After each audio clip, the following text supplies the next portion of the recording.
If you know me, you'll know that I'm a big fan of Fujifilm cameras. I love their form factor, ergonomics, and focus on user experience. I've made videos on the channel here talking about my little Fuji X20, my beloved Fuji X-E1, and also my love-hate relationship with the Fujifilm X-T4 that I am filming on now. So you might ask, if you already have 3 Fujifilm cameras, why would you want another one? Well, unfortunately, none of the 3 Fujifilm cameras that I own tick the boxes for what I really need from a digital camera. So let me explain 4 main features I am looking for, why I need them, and run down some options. For today's video, I'm going to ask you guys to comment below and let me know your thoughts, help me decide, because there's likely something that I haven't thought of or don't know.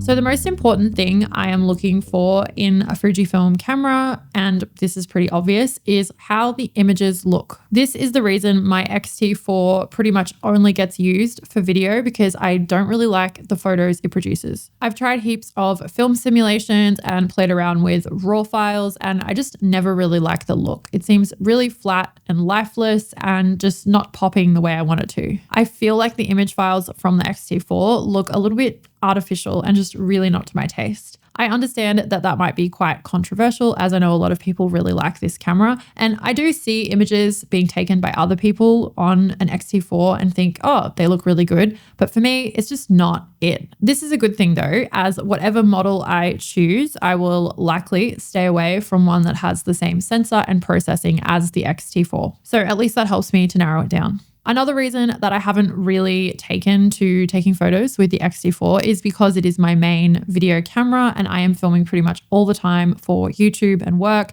and it's such a pain to pull it out of its cage with all the cables and the screen attached and everything, so there's such a huge barrier there. I do really like the colors from the X20 and just the overall experience of using it, but it is quite old now and I think it's maybe too primitive of a tool for what I need in 2025. I also love the way that the files from the X-E1 look, and if that was the only factor I was considering, I would probably be happy to stick with this.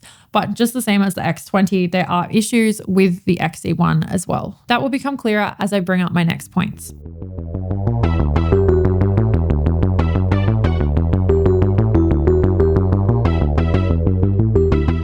Historically, this is not Fujifilm's strong point, and I think it's something that is really holding them back versus other brands. The autofocus on the X-E1 is pretty terrible, and it can be really frustrating to shoot with sometimes and definitely take me out of the moment. It's a real shame because other than that, it's a very fun camera to use. It is especially bad in lower light. It hunts around like crazy and sometimes just doesn't work at all. And I end up losing photos that I otherwise could have taken and then just getting really frustrated. And unfortunately, the X-T4 is also a bit of a fail in this autofocus area too. It's not that bad if you purposely place the focus square on the point that you want, but when left to its own devices, it is really useless trying to use things like face detect. When we video, especially, this is really frustrating if we want to do a walking shot or something a little bit more candid and less set up. The autofocus will just jump around and just completely fail, which leaves my partner, who does most of the filming, having to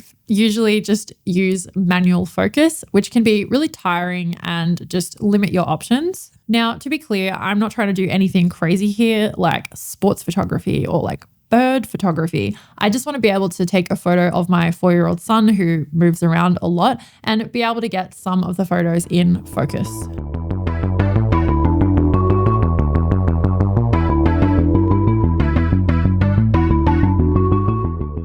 The next thing that needs to be considered here when I am making my choice on what camera I want to buy in the Fujifilm lineup is flash. Now, this is something that might not be important to lots of people, but to me, it is so important because it's an integral part of my style. I absolutely love flash. Using this Kex flash with the X-E1 has been really cool and created a look that I really like.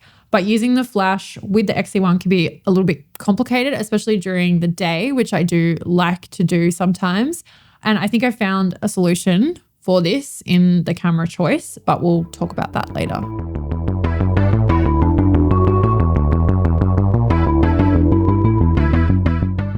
Now, here's the kicker and what crosses off so many other tantalizing options from the list. So currently I have 2 YouTube channels and I'm putting out around 8 videos a month, which is quite a lot. As much as possible, I try to get footage while I'm out to splice in about the topic and to make the videos more interesting for you guys, so it's not just me sitting at a desk. So having a camera that does what I need it to in both video and stills is pretty crucial. Carrying around 2 cameras just does not work for me and gets frustrating really quickly. I want something where I can be out taking photos and then easily flip into video mode if I see a cool scene or I want to get some B-roll. So while most Fujifilm cameras of the past few generations have had pretty solid specs when it comes to video, the one that I need the most is IBIS. Trying to get footage handheld, you pretty much have to have some sort of stabilization, and even then it can be difficult, especially with longer focal lengths. We recently bought a new lightweight tripod because Lux, who films me when we are out and about, finds it hard to get footage he's happy with, so taking the time to set up shots more purposefully is where he is going, but I want to be able to get my footage on my own without having to rely on him all the time. I'm also really interested in the idea of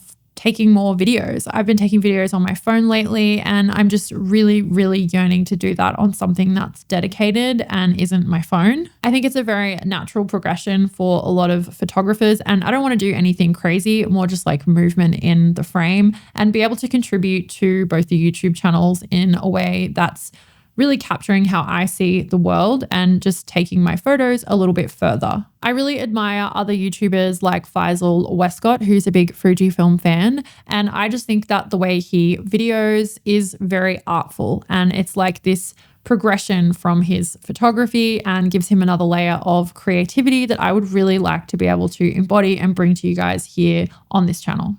I have a quick question for you. Do you value your photography? Are you feeling very frustrated with social media right now and how much it controls the way you present your photography? Well, there is a better way to showcase your beautiful work and even open up the scope with what you can do with your photography, like selling fine art prints or booking services. Hands down, the best decision I've made for my photography was building my very own website. I chose Squarespace because I don't have any website building experience, and I saw so many creatives that I admired building these beautiful bespoke websites with Squarespace. I can confirm that Squarespace has the best options for photographers just like you because there are so many different galleries and templates to choose from that are specifically designed to showcase your projects in different folders or albums. It's very easy to use. It's all drag and drop and very intuitive. I know that so many of you dream of selling fine art prints or maybe hosting workshops or even photo walk events, and you can host all of these things on Squarespace. You can have an online store set up in minutes. I was really surprised at how easy this was to do. Another crucial thing that you need online right now as a creative is an email list. It's so important to be collecting those emails and getting off of social media. And with Squarespace, you can start an email list, and there's beautiful templates built in to make it really easy for you to start and grow your email list. So if you need a website or you are looking to renew, you can use my discount code below. Choosing Squarespace helps me to keep bringing you videos every week to watch. And it's also good for you because you get to build a beautiful website. So start taking yourself seriously as a photographer and head to www.squarespace.com/LucyLumen to save 10% off your first purchase of a website or domain using code LucyLumen.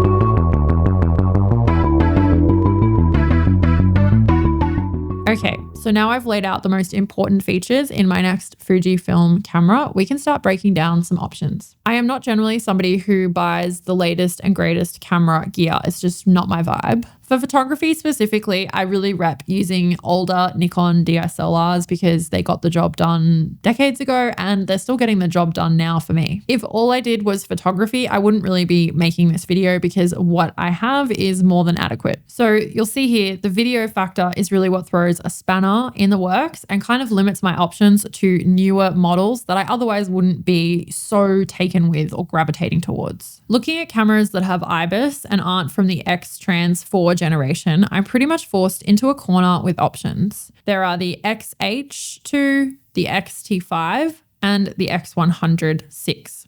As far as I can see, none of the other cameras in Fuji's lineup have the X-Trans 5 with IBIS combination. From what I've read, these newer generation Fujifilm cameras have better autofocus and probably adequate enough for what I am going to use it for. The photos I've seen from the latest generation Fujifilm cameras do look a lot better and more pleasing to me than what I've seen from the X-T4. I'm not a fan of the styling of the XH cameras. They look very modern. The X-T5 is fine, but if I had the choice, I would always go for the rangefinder style, as I find the placement of the viewfinder much more comfortable. So you might have felt this coming, but let's talk about the X100VI as an option. First thing I want to talk about is size. Smaller form factor with a fixed 35mm equivalent lens makes it perfect for popping in my bag. I'm a mum of a busy 4-year-old and I really can't see myself carrying around a bigger rig. The next thing that the X100VI has is the built-in ND filter. For someone who is wanting to take a more active role in video and videography,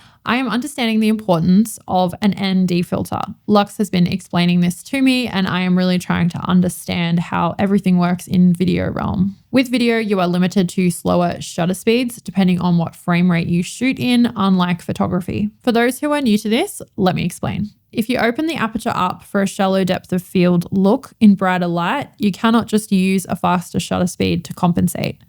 As a rule of thumb, to get a natural motion blur to your footage, your shutter is set at double the frame rate. So if I was to film at 30 frames per second, my shutter would be 60. If my aperture is at something like f4 and I'm outside, then the footage will be blown out, even at the lowest ISO setting. So that's why ND filters for video are so important. I see Lux struggle with this out in the field all the time and it looks so painful having to screw on an ND filter for video and then take it off to take photos. It's just super annoying. Having a 4-stop internal ND filter would be the biggest quality of life feature for us as hybrid shooters, or an aspiring hybrid shooter like me. We touched on flash earlier and I want to talk about it now in relation to the X100VI. I love using my little Kex flash because it saves the main camera battery, gives me more manual controls, and it's generally just really fun to use. But having a built-in flash would be extremely handy for me. I take photos of pretty random things during the day and I really like to use direct flash to make things pop. It's very much a part of my style, so it's a huge feature for me.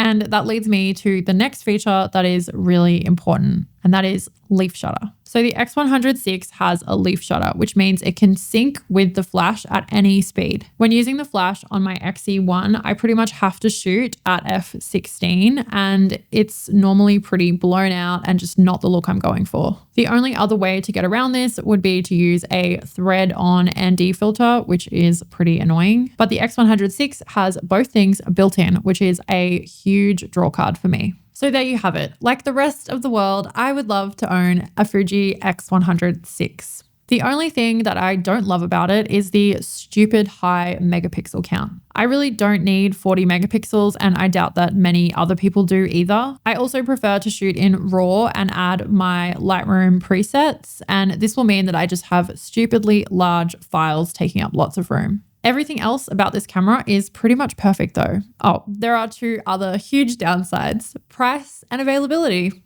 I'm not sure where Australia sits with stock levels of the X100VI, but prices are nearly at about $3,000. That is a lot of money for a fixed lens camera. So this means that some of my other cameras are going to have to go. First on the chopping block is my Sony ZV Mark II, which I have already listed and definitely want to sell because I just never really vibed with that for photo or video. And with rising film costs and me moving maybe a little bit more towards digital, I think I probably have way too many film cameras, so some of them need to go. So that's where I'm at right now. Maybe one day in the future, I'll be doing a video on my new X100VI. Stay tuned.